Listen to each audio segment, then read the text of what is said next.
Neglect Africa now, and we will face labor shortages globally, IMF warns. West's response to effects of COVID and Ukraine war condemned as short-sighted collective failure to invest in future human capital. The international community will be playing with fire if it failed to help Africa recover from COVID and the impact of the Ukraine war, the International Monetary Fund's director for the continent has said. Failure to invest and support the continent was short-sighted and detrimental to the global economy, as half of the new entrants into the global workforce over the next decade would come from sub-Saharan Africa, Abebe Amro Selassie, director of the IMF's Africa Department, told The Guardian. In 10 years, 1 out of every 2 individuals entering into the global labor force will come from sub-Saharan Africa, the very children whose education the pandemic has disrupted, he said. The human capital we need to motor the global economy is not getting the attention it needs. It's a massive collective failure, he added. Almost certainly, unless we think robots are going to take care of everything, there is going to be a shortage of labor in most advanced economies and even elsewhere.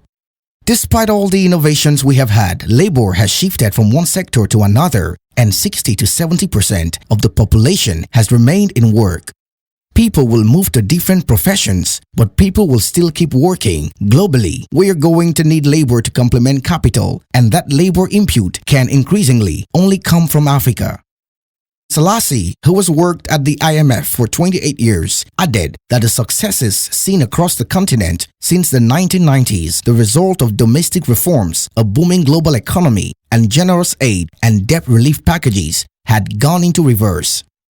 COVID, the Russian invasion of Ukraine, which has disrupted global supply chains and led to soaring commodity prices and falling aid budgets, had exacerbated the continent's already slowing economies, he said.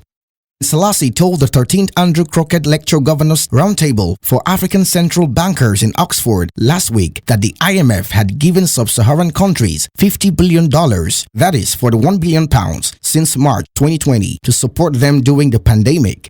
But its effectiveness will be greater still if it was complementing rather than partly offsetting declining support from other development partners.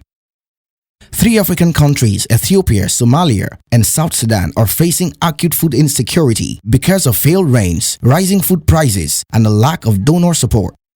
The UK government, the 4th largest donor, has cut aid spending from 0.7% of its gross national income to 0.5%, which resulted in a 20% reduction in funding between 2020 and 2021 from £14.4 billion to £11.5 billion.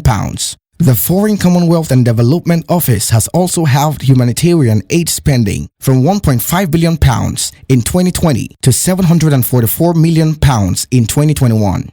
Despite the difficulties Africa was facing, Selassie had absolutely no doubt about the region's future, he said. One way or another, it will develop, he added. The question is, can we accelerate this development and avert too many people suffering in that process? Gab Ellison reporting from Dante, ABC Amba News.